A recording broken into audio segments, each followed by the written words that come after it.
Europe 1 Soir. 19h, 21h, Pierre de Villeneuve. Accompagné jusqu'à 20h par Catherine Day. Bonsoir Catherine, journaliste Bonsoir, Pierre. politique, grande voix d'Europe 1. Bonsoir Antonin André, Bonsoir, Pierre. rédacteur en chef politique du Journal du Dimanche. Bonsoir Pierre Mananti. Bonsoir, Pierre. Merci d'être avec nous. Vous signez le RPR, une certaine idée de la droite, aux éditions Passé Composé, après notamment une biographie de Charles Pasqua, d'Albin Chalandon.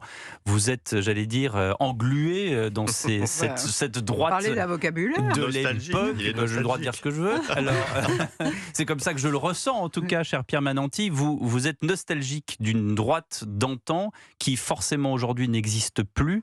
Pourquoi ? Je suis tombé dans la marmite du gaullisme il y a une quinzaine d'années maintenant. Attention au mot gaullisme, parce qu'il est très galvaudé en ce moment. Mais justement, c'est le côté historique. Moi, j'ai eu la chance de travailler à la Fondation Charles de Gaulle il y a une quinzaine d'années, de connaître aussi à l'époque certains des derniers grands acteurs de cette période et d'être très admiratif de ce qu'ils pouvaient raconter, de cette grande époque du général de Gaulle, à laquelle on pense souvent avec nostalgie. L'époque d'une France qui gagnait, qui se projetait vers l'avenir, qui savait se transformer, d'un président qui dépassait les contingences politiques, qui savait rassembler. Et ça m'a donné envie de raconter cette histoire, d'abord celle du gaullisme, celle des grands barons, et puis un petit peu en avançant dans le temps, en poursuivant cette histoire de la droite, celle du RPR, qui est finalement le mouvement de l'après-gaullisme, avec toute une ambiguïté. A-t-il su succéder au gaullisme ? On a beaucoup parlé au début de la carrière de Jacques Chirac d'un parricide. Est-ce qu'il n'était pas né en politique en tuant le gaullisme ? Donc c'est toute cette histoire, c'est tout ce débat que j'ai voulu raconter, et comment il a bâti une machine de guerre, un RPR à sa main, une machine à conquérir le pouvoir qu'il a amené au plus haut sommet. Mais comparaison n'est pas raison. Aujourd'hui, je le disais, tout le monde s'estime gaulliste, la droite de gouvernement, la droite de la droite. Ce matin encore, monsieur Dupont-Aignan, le Rassemblement national. Comment est-ce que vous le vivez, ça, justement ? Le mot est totalement galvaudé pour un problème de base qui est que le général de Gaulle n'a jamais défini le gaullisme. Il s'est toujours refusé à en faire une doctrine. Il n'y a pas de petit manuel du gaullisme, il n'y a pas de texte qu'il aurait pu laisser qui définirait le gaullisme. Et donc chacun reprend à sa sauce, à sa main, sa propre définition du gaullisme. Et finalement, tout le monde se dit gaulliste, de la droite à la gauche, de l'extrême gauche à l'extrême droite. Je crois qu'il y a aujourd'hui peu de candidats et peu d'hommes et de femmes politiques qui ne se revendiquent pas du gaullisme. C'est aussi pour ça que moi, je me suis donné l'ambition de faire ces livres d'histoire pour raconter ce qu'était le général de Gaulle, ce qu'était le gaullisme, pour peut-être remettre l'église au milieu du village. Mais justement, c'est ce que j'allais vous demander. Est-ce que c'est dans une ambition positive de dire au personnel politique d'aujourd'hui, imprégnez-vous et changez votre logiciel ? Oui, parce que je pense que le gaullisme est quelque chose qui a encore à dire, à parler aux Français. Ça reste une doctrine avec un cap à tenir. On est aujourd'hui dans un contexte de nouvelle guerre froide. Je ne sais pas si l'expression est à garder, en tout cas de réchauffement très vif des relations internationales, dernièrement sur le Groenland. De montée des impérialismes, ce qu'on n'avait pas vécu depuis longtemps. De retour des empires. Et donc, la posture du général de Gaulle, ce caractère qui était sien, qui lui avait permis d'affirmer la voix de la France dans les relations internationales, c'est quelque chose dont on mériterait aujourd'hui de s'inspirer. Et pour en revenir à une comparaison avec aujourd'hui, qu'est-ce qui diffère ? Enfin, le RPR de Jacques Chirac, c'était un parti dans lequel un chef chefait, et on disait souvent que la droite avait besoin de cette espèce de structure hiérarchique extrêmement claire. Alors, il pouvait y avoir des débats internes, mais une fois que le chef tranchait, il tranchait. Est-ce que ce défaut d'autorité qu'on prête souvent comme une faiblesse de la société française a rattrapé d'une certaine façon cette droite qui, aujourd'hui, on le voit, n'a plus tellement ni de culture de chef ni de la hiérarchie, et donc c'est toute l'organisation qui s'en trouve fragilisée. Est-ce que vous y voyez là l'un des symptômes de la faillite des Républicains aujourd'hui ? Pierre Mananti. Il y a eu un mécanisme au début des années 2000, une volonté finalement de refragmenter le paysage politique français à l'américaine, la droite, la gauche, et qui a conduit à fusionner deux grandes familles politiques et historiques françaises, une droite orléaniste qu'on pourrait appeler le centre, l'UDF, des centristes libéraux, europhiles, plutôt progressistes sur les questions de société, et puis une droite traditionnelle, plutôt une droite nationaliste, une droite populiste, dont Jacques Chirac, Charles Pasqua, Philippe Séguin étaient des grands personnages, une droite souverainiste aussi. Et la fusion forcée de ces deux courants, au sein de l'UMP, puisque c'est le RPR et l'UDF fusionnant qui donne l'UMP en 2002, a fragilisé cette droite, parce qu'on s'est retrouvé dans des partis fourre-tout où des gens avec des idées diverses se retrouvaient forcés de cohabiter. Et c'est de là que vient le problème du chef. À l'époque du RPR, il y avait un chef parce qu'il y avait une ligne politique, une ligne idéologique, une ligne intellectuelle, et on s'y tenait. Dès lors que dans un parti, il y a des grands courants, qu'il y a des élections internes, il est plus difficile d'adopter le chef, de se mettre en rang derrière, de le soutenir dans une élection. Donc c'est finalement cette volonté d'avoir un grand camp de la droite, un centre et une droite qui se sont alliés, qui avait sans nul doute une pertinence électorale. Dans laquelle l'identité de la droite, en fait, se dilue. Exactement, l'identité gaulliste, il y a une perte d'identité et donc une perte de leadership. Tout à fait. Et tout ça intervient après un sabordage du clivage gauche-droite voulu par Emmanuel Macron, qui a essayé de faire une sorte de centre qui n'en est pas un, puisque les clivages ont fait leur renaissance de façon un peu naturelle, en réalité. On est maintenant dans un monde politique à trois parties, finalement, clivé, avec une espèce de grand centre à multiples composantes. Mais dans lesquelles la droite, justement, essaye de trouver une place. C'est ça qui est paradoxal. Elle la retrouve d'ailleurs, paradoxalement, le retour de Michel Barnier. L'arrivée de Michel Barnier à Matignon, d'ailleurs, c'est contestable, pardon, mais les LR sont revenus au gouvernement, ils sont revenus dans une stratégie de participation. Ils travaillent avec le gouvernement, ce qui n'est pas exactement pas une existence à proprement parler. La posture est plus ambiguë. En tout cas, le parti a repris des couleurs. Moi, quand je pense au match Vauquier-Retailleau, 100 000 adhérents au moment des élections, c'est un parti qui était à 25 000, 30 000 adhérents avant cette tension. Donc, et ils ont regagné des sièges aussi. Ils ont regagné des sièges de députés. Le passage Bruno Retailleau au ministère intérieur lui a donné une nouvelle stature et lui a permis en tant que président du parti de se réimposer dans le débat public. Je crois que les Républicains, en tout cas c'est mon sentiment, sont dans une séquence de retour en avant sur la scène politique. Oui. Catherine Ney. Oui, la seule question qui va se poser demain, c'est-à-dire que l'UDR, enfin depuis le général de Gaulle, Georges Pompidou, Jacques Chirac, il y a eu des chefs. Et on peut dire que Nicolas Sarkozy a succédé, lui aussi était un chef. C'est vrai. Voilà. Bon. Mais la grande spécialité de Nicolas Sarkozy, qui à la fois faisait une ouverture à gauche, ce qui n'a pas plu à ses troupes, mais c'était d'avoir réduit le Front National. Alors, est-ce qu'aujourd'hui, les LR nouveaux sont capables d'entamer le capital électoral du Rassemblement national? Parce que ça, c'est la question. C'est la question de l'avenir, pour savoir si on peut s'allier éventuellement. Et on ne peut pas s'allier avec quelqu'un qui est beaucoup plus fort que vous, quoi. C'était le pari à l'époque du RPR de Charles Pasqua, de dire il faut que la droite soit courageuse sur les sujets d'immigration, d'identité, de sécurité, qu'elle n'ait pas peur d'utiliser certains mots, d'aller sur certains terrains, de parler de certains débats, parce qu'elle s'adressera à des électeurs qui sinon voteront extrême droite. C'était le pari de Nicolas Sarkozy en 2007, quand on a dit qu'il avait été chassé sur les terres du Front National. En fait, il avait eu le discours d'une droite courageuse qui parlait de ces thématiques. Et aujourd'hui, la difficulté des gens comme Bruno Retailleau, comme David Lisnard, comme Xavier Bertrand, qui veulent prendre des responsabilités chez LR, seront attendus sur ces sujets. S'ils n'adressent pas ces questions, évidemment, Marine Le Pen, Jordan Bardella, Éric Ciotti seront les seuls à en parler. Pour l'instant, ils expriment une étanchéité au Rassemblement national. Et aujourd'hui, puisque vous parlez des années 70, 80, 90 aussi, le RPR, il y a eu quand même un exemple à Marseille avec l'élection de Jean-Claude Gaudin en 1984, il y a eu une alliance avec le Front National à l'époque qui avait fait grand bruit. Et pourtant, est-ce que ce schéma-là, à l'échelon local, pourrait s'imaginer à l'échelon national, alors qu'on parle d'union des droites aujourd'hui? Alors à l'époque du RPR, ce qui est assez intéressant, c'est qu'il y a eu effectivement, vous avez évoqué Marseille, on pourrait parler de Dreux, qui a de son temps été présenté comme un laboratoire de ce rapprochement et d'union des droites. Il y avait un distinguo tout de même assez clair entre Jean-Marie Le Pen, qui a toujours été persona non grata au sein du RPR, avec lesquels Jacques Chirac et les grands cadres refusaient une alliance, et puis les électeurs du Front National. Et ça, Jacques Chirac lui-même a toujours été très clair en disant c'est des électeurs qu'on a perdus, c'est des électeurs qu'il faut reconquérir, retrouver, il faut leur parler. C'est la même chose, je l'évoquais il y a quelques instants, c'est le même discours que Charles Pasqua, que Nicolas Sarkozy, qui disent on ne veut pas d'alliance avec l'extrême droite, on veut aller retrouver les électeurs. Là, tout le débat public qui existe aujourd'hui sur l'union des droites, ça va beaucoup plus loin. C'est une question d'union des partis. Et effectivement, aujourd'hui, les Républicains sont dans une posture ferme en disant jamais. Surtout, on dit la droite d'Ouaou et à chaque fois, on cite des noms. On va en parler dans un instant. Une petite pause sur Europe 1, 19h26. Restez avec nous dans les débats d'Europe 1 Soir. Europe 1 Soir. 19h, 21h, Pierre de Villeneuve. Toujours avec Antonin André du JDD, Catherine Ney d'Europe 1 et notre invité Pierre Mananti, que je suspecte de rouler en CX Prestige avec la boîte automatique et le Radiocom 2000, qui signe le RPR, une certaine idée de la droite aux éditions Passé Composé. La droite, ça a été, vous avez dit, vous avez fait référence au général de Gaulle, un chef qui s'est cheffé. Aujourd'hui, on a un chef qui a utilisé ses pouvoirs de chef désarmé en appelant à accélérer notre réarmement. Je parle d'Emmanuel Macron sur la base d'Istres qu'on écoute. Pour rester libre, il faut être craint. Pour être craint, il faut être puissant. Et pour être puissant dans ce monde si brutal, il faut faire plus vite et faire plus fort. Cela suppose que la nation consente à des efforts à la mesure de notre rude époque. L'actualisation de la loi de programmation militaire prévoit pour la période 2026-2030 un effort supplémentaire de 36 milliards d'euros pour accélérer notre réarmement, dont 3,5 milliards d'euros dès 2026. Emmanuel Macron sur la base d'Istres qui a également parlé de l'envoi de militaires français au Groenland. 15. La 15 militaires à date. Effectivement, on n'était pas sûr du chiffre. David Lisnard, maire de Cannes, maire LR de Cannes, a critiqué la crédibilité du président sur la situation au Groenland.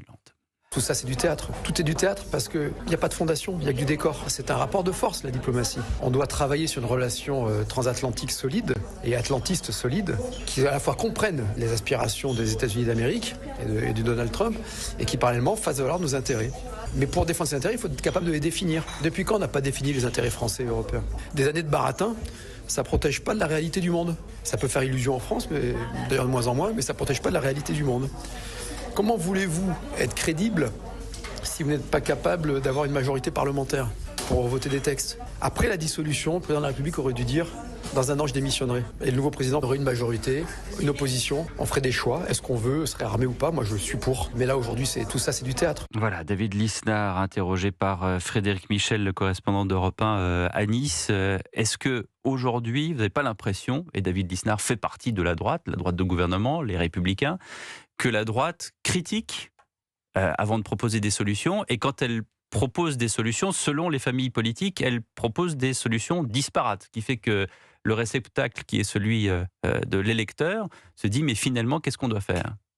Je crois que c'est la grande problématique de l'univers post-dissolution que rappelait David Lisnard. Le monde politique est complètement fragmenté, y compris la majorité présidentielle. Vous avez en son sein quelqu'un comme Édouard Philippe, qui est quand même un ancien Premier ministre d'Emmanuel Macron, qui demandait la démission du président de la République. Donc vous évoquiez à l'instant la position des Républicains, avec certains membres des Républicains, membres du gouvernement, mais suspendus de leurs fonctions, d'autres qui ne sont pas membres du gouvernement et qui peuvent être beaucoup plus critiques. On écoutait à l'instant David Lisnard. Je crois que la situation va être compliquée jusqu'aux prochaines élections présidentielles. Il y a quand même un héritage gaulliste qui voulait que, auparavant, lorsqu'un président de la République s'exprimait sur la politique étrangère, notamment en discussion avec des puissances parfois concurrentes, parfois alliées, eh bien la classe politique avait le bon goût de ne pas s'exprimer pour parasiter la parole du président. On voit qu'aujourd'hui, ça a sauté totalement en éclat. Et même de la part de David Lisnard, qui se prétend de droite, je suis assez surpris par sa prise de position, qui en plus relève du commentaire de quelqu'un qui n'a probablement pas le même niveau d'information que les diplomates français et que la présidence de la République. Et de ce point de vue-là, je trouve que c'est aussi un signe d'une forme de délitement des principes gaullistes et que la droite pourrait, elle, respecter davantage. C'est-à-dire que là, on est dans l'illustration de la disparition d'une forme de lecture gaulliste des institutions à laquelle la droite se prête elle-même. Vous voulez dire que ça n'aide pas, en fait ? Ça n'aide pas, ça affaiblit la France, en fait. C'est un délitement sociétal. Pierre Mananti. L'explosion des réseaux sociaux, le fait que tout à chacun, n'importe quel Français, aujourd'hui spécialiste des relations internationales, des questions de religion, des questions de société, tout le monde veut pouvoir s'exprimer. Il serait incompréhensible aujourd'hui que les Républicains, par tradition gaulliste, décident de ne pas s'exprimer sur un sujet sur lequel tout le monde s'exprime. Alors, je suis d'accord avec vous, on a perdu. Mais là, c'est un peu façon puzzle, c'est-à-dire qu'il y a un chef des Républicains qui, à date, est Bruno Retailleau, et là, effectivement, Antonin a raison de dire qu'on les entend un peu tous à droite et à gauche. Bon, il y a toujours eu, à droite et à droite. Il y a toujours eu des grands barons de la droite qui se sont exprimés en même temps. Il n'y a jamais eu une voix unique dans le paysage, même à l'époque Chirac ou à l'époque Nicolas Sarkozy. Rappelez-vous de la cohabitation Mitterrand-Balladur. Mitterrand imposait à Balladur, qui était son Premier ministre, de lui laisser sa chasse gardée diplomatique et de politique étrangère. Et c'était respecté par tous les bords politiques. Et il était de bon ton. Et vous parlez des réseaux sociaux, j'en conviens, mais est-ce que ce ne serait pas justement l'honneur de certains hommes politiques qui présentent des hommes d'État de ne pas être perméables à ça et de dire, écoutez, vous m'interrogez sur la politique étrangère de la France et sur l'attitude qu'on doit avoir sur le Groenland, mais n'ayant pas le même niveau d'information, je considère que c'est du domaine réservé du président de la République et je préfère faire valoir mon droit de réserve. Je veux dire, peut-être que même cette dissonance-là, dans le brouhaha ambiant, aurait plus d'écho que des gens qui commentent matin, midi et soir à la sortie du marché de savoir ce qu'il faut faire sur le Groenland, parce que moi, je ne mettrai pas une pièce sur l'analyse de David Lisnard en la matière. Oui, mais je crois que ça s'organise. Voilà, je veux dire... Édouard Balladur n'a rien dit sur la politique étrangère de François Mitterrand parce que tout le conflit qu'il y a eu lors de la première cohabitation avec Jacques Chirac, c'est que Jacques Chirac voulait faire de la politique étrangère, laisser Édouard Balladur, qui était le ministre des Finances, gérer à la fois les conflits entre les ministres et les affaires courantes. Et lui, il était derrière Mitterrand, le marquait à la culotte dans tous les déplacements, et c'était ridicule. Donc il y a eu, pour la deuxième cohabitation, il y a eu cet accord qui a été signé entre Édouard Balladur, qui ne voulait pas du tout partir suivre le président, et qui a pu d'ailleurs, avec un certain succès au départ, parce qu'il était quand même très très populaire, il a fait énormément de choses pour redresser la France quand il était Premier ministre. C'était pas une critique à l'endroit de Balladur, au contraire. Non, mais c'était pour dire que ça se négocie, et alors qu'il n'y a aucune négociation, ni de respect, enfin, il n'y a pas d'organisation, ni d'acquiescement. Voilà. Reçoit les forces politiques ponctuellement pour leur faire état de la situation internationale sur les grands dossiers. Il y a des débats qui sont organisés à l'Assemblée nationale. Donc, là où mon raisonnement atteint ses limites, j'en conviens, c'est que Emmanuel Macron lui-même s'écharpe avec son ministre des Affaires étrangères, en tout cas dissonne avec son ministre des Affaires étrangères sur des dossiers comme l'Algérie ou d'autres qui sont assez emblématiques. Mais je veux dire que c'était pour rejoindre un peu votre thématique, c'est-à-dire qu'on voit bien qu'on a un problème de géographie institutionnelle qui traverse en fait tout le corps politique, mais peut-être que la droite et les gaullistes en souffrent davantage. Parce que la Ve République, c'est une organisation qui est très hiérarchisée et très organisée. Et donc, n'ayant plus cette corde de rappel, comme disait Pierre, ils sont éparpillés façon puzzle. Oui, mais on vit dans un moment de chaos. Tout le monde parle, et sur tous les rangs de tous les partis, à droite, à gauche, c'est toujours un concert. Même si c'est difficile d'unir, il faut essayer de le faire. Oui, mais je veux dire aussi... au moment où on entendait moins les députés qui ne critiquaient pas tout de suite ce que disait un président ou un ministre, il n'y avait pas aussi toutes ces occasions de parler tous les jours, et parce que tous les élus maintenant sont sollicités par les chaînes, et donc ça fait... Il n'y avait pas les réseaux sociaux. Il n'y avait pas les réseaux sociaux, donc ce qui ont quand même organisé un tohu-bohu, et personne ne s'y retrouve aujourd'hui. Mais finalement, le téléphone fixe et le Minitel, ça avait du bon. Mais oui, c'est vrai. Oui. Non, mais on peut dire que l'information, les prises de parole publiques, l'information circulait moins, il y avait moins de réactions. Donc finalement, il y avait une parole de l'opposition, une parole de la majorité, et on avait un affrontement bilatéral. Là, aujourd'hui, on a un peu l'impression de ce jeu multilatéral, ce jeu de billard où tout le monde lance des boules dans le jeu et ça part dans tous les sens. Puis tous les anonymes sur les réseaux sociaux, c'est assez détestable. On était plus tranquille. On était plus tranquille, certainement. Mais alors du coup, j'en reviens et je fais référence à votre livre Une certaine idée de la droite, en parlant du RPR, Pierre Mananti. Moi, je me souviens de mes parents quand j'étais enfant. Alors, il y avait cette période où ceux qui avaient une admiration pour le général de Gaulle critiquaient Pompidou. Ceux qui avaient vécu Pompidou critiquaient ensuite Giscard. Et puis après, il y a eu les années Mitterrand, donc il y a eu cette grande parenthèse. Et puis est arrivée effectivement l'élection de Jacques Chirac en 1995. Aujourd'hui, alors que ceux qui critiquaient Giscard pendant des années, aujourd'hui se disent finalement Giscard c'était pas si mal. Il y a beaucoup de publications sur Giscard d'Estaing, sur l'homme moderne, qui est sur le gênement de l'IVG, le TGV, la France industrielle, etc. Et alors que Jacques Chirac a mal terminé son dernier mandat en étant effectivement critiqué, en disant c'est le roi fainéant, etc. Est-ce que ne serait-ce que par la couverture de votre livre, qui reprend les codes couleurs du RPR, et où on voit Jacques Chirac avec un costume gris, totalement triomphant au milieu d'un stade, on imagine une campagne électorale. Est-ce que vous voulez être, j'allais dire, le précurseur de ceux qui, dans quelques années, auront oublié que ça a été à la fin un roi fainéant et diront finalement Chirac, c'était pas mal?